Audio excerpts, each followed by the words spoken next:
Coucou tout le monde, j'espère que vous allez bien. Aujourd'hui je vous retrouve pour ma vidéo habituelle sur les favoris de la saison. Donc là, les favoris de l'hiver. J'ai pas énormément de choses à vous montrer, mais on va commencer tout de suite. Alors la première chose dont je voulais vous parler, c'est un paint pot de chez MAC qui est en teinte Painterly. Je vous en avais parlé dans ma vidéo haul que je vous mettrai juste ici dans le petit i. Vous avez juste à cliquer si vous voulez la voir. Pourquoi j'ai aimé ce paint pot? Tout d'abord parce que ça sert à unifier ma paupière, mais bon, j'ai pas besoin d'avoir un paint pot pour ça. Mais surtout j'ai l'impression que les fards tiennent vraiment plus longtemps avec ce petit produit. Je l'ai vraiment utilisé dans tous mes make-up depuis que je l'ai acheté.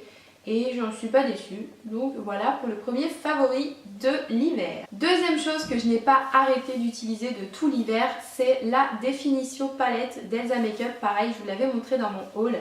Et j'ai notamment utilisé ces deux farcis de bronzing et de contouring, ainsi que ce blush qui est mat et qui est trop beau. Il me fait un petit peu penser au Baby Love de Too Faced, que j'aime beaucoup et dont je vous avais déjà parlé de ce blush dans une autre vidéo favori. Franchement, ces fards, je vous l'ai déjà répété des millions de fois, mais les fards de cette palette, c'est un truc de malade parce qu'ils sont juste pigmentés comme il faut et ils s'estompent vraiment super bien. Honnêtement, cette palette vaut le détour, notamment pour les débutantes qui veulent se lancer mais qui n'osent pas trop, je vous la conseille à 100%.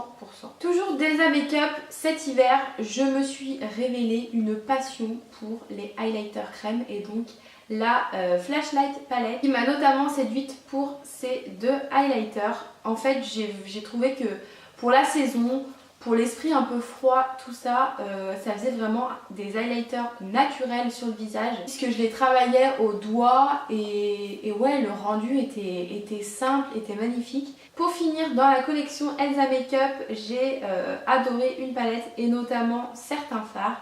Donc c'est la Twinkle Lights et notamment ce blush qui s'appelle La Vie en Rose et qui est de la pure bombe. Je sais pas comment vous décrire le reflet qu'il a sur les joues, mais ça apporte une touche de frais, ça apporte une touche de naturel.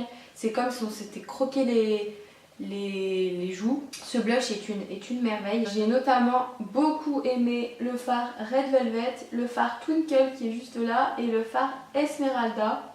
Et aussi le fard blush qui est celui-ci. J'ai fait une vidéo avec cette palette où je vous montre deux tutos make-up. Donc si vous voulez la voir, n'hésitez pas encore une fois à cliquer dans le petit i qui est juste là, je vais y arriver. Toujours niveau palette, j'ai ressorti ma Chocolate Bonbon de Too Faced que j'ai beaucoup utilisé pendant l'hiver, notamment pour faire des make-up assez foncés, des smoky. J'aime toujours autant les couleurs de cette palette, même si j'avoue que je l'avais un petit peu délaissée pour la Sweet Peach, que d'ailleurs j'ai tout autant utilisé en hiver, mais comme je vous l'avais déjà présenté dans mes favoris de l'été et dans mes favoris d'automne, je me suis dit que j'allais pas vous la remontrer parce que ça allait vous bassiner. Mais en tout cas, j'ai vraiment pas mal utilisé cette palette et je l'aime toujours autant. Côté lèvres, j'ai beaucoup utilisé le crayon Everlasting Color de chez Yves Rocher que j'ai en teinte mauve, notamment pour dessiner le contour de mes lèvres, pour ensuite appliquer un liquid lipstick. Après on peut moins se louper avec notre liquid lipstick vu qu'on a déjà défini le contour. Et voilà, je trouve que la couleur elle passe partout. Elle est nickel, donc top. Et côté rouge à lèvres, j'ai eu un coup de cœur pour le rouge velouté sans transfert de chez Sephora en teinte Burnt Sienna, que pareil je vous ai montré dans mon haul, qui est cette espèce de bordeaux rosé, enfin j'arrive jamais à le décrire, mais qui est vraiment magnifique. Alors attention, il fait vraiment très foncé sur les lèvres. Et niveau tenue, ils sont dingues. Ils tiennent vraiment toute la journée. Même en ayant mangé, il me semble que ça part pas. Hein. Non, il me semble que non.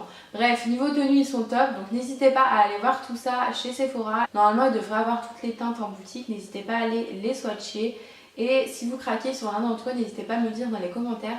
Parce qu'il y a vraiment beaucoup de couleurs qui sont trop belles et avec lesquelles j'ai hésité. Je pense que je compléterai ma collection au fur et à mesure, mais ça me ferait plaisir de savoir sur lesquels vous avez craqué. Ensuite on passe aux soins et avec l'hiver et la sécheresse de ma peau qui est due à mon traitement, j'ai vraiment eu besoin d'hydratation. Pour cela j'ai un combo à vous montrer. Donc tout d'abord l'exfoliant pour les lèvres de chez Lush que je vous ai encore une fois présenté dans mon haul, qui me servait vraiment à enlever les peaux mortes sur mes lèvres, et de la vaseline, donc c'est beaucoup plus gras qu'un baume à lèvres, ça hydrate vraiment très bien. Je l'ai acheté celle-ci chez Primark pour 1€ et quelques, je sais plus exactement. Et vraiment le combo des deux, ça a sauvé mes lèvres et ça a fait que j'avais pas des lèvres trop moches, trop sèches et tout. Autre produit soin que j'ai vraiment adoré pendant l'hiver parce que ça a fait en sorte que mon corps soit totalement hydraté pendant la journée, c'est la crème ultra riche de l'Occitane. Donc là je l'ai pas sur moi, je vous mettrai une photo juste là. Et je l'avais eu en cadeau à Noël dans un coffret et vraiment elle est géniale, elle hydrate.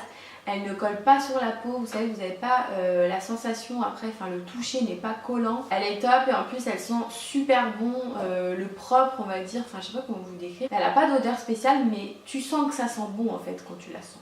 Tu sens que ça sent le propre. Dernière chose qui m'ont sauvé pendant l'hiver, c'est mes chaussures, mes bottes Hug que je vous ai encore une fois montré dans mon haul décidément. D'ailleurs l'article qui viendra après viendra aussi de mon haul.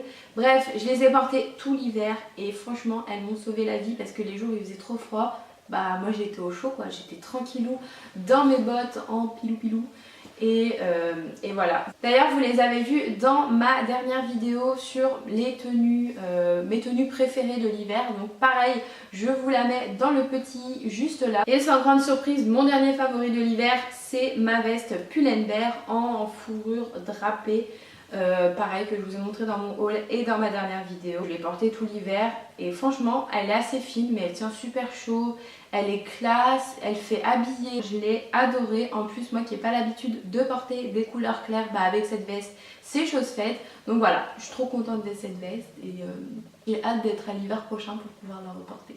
Voilà tout le monde, la vidéo est terminée, elle était assez courte mais je vais pas m'inventer les favoris, enfin, je vais pas faire genre j'ai utilisé tel ou tel produit tout l'hiver alors que pas du tout. Je vous ai vraiment montré tout ce que j'ai utilisé vraiment tout l'hiver de décembre jusqu'à maintenant non-stop, H24, 7 jours sur 7. En tout cas j'espère que la vidéo vous aura plu, n'hésitez pas à vous abonner à ma chaîne si ce n'est toujours pas fait, ça me ferait super plaisir. Du coup moi je vous dis à dimanche pour une prochaine vidéo et je vous fais plein de gros bisous, bye bye.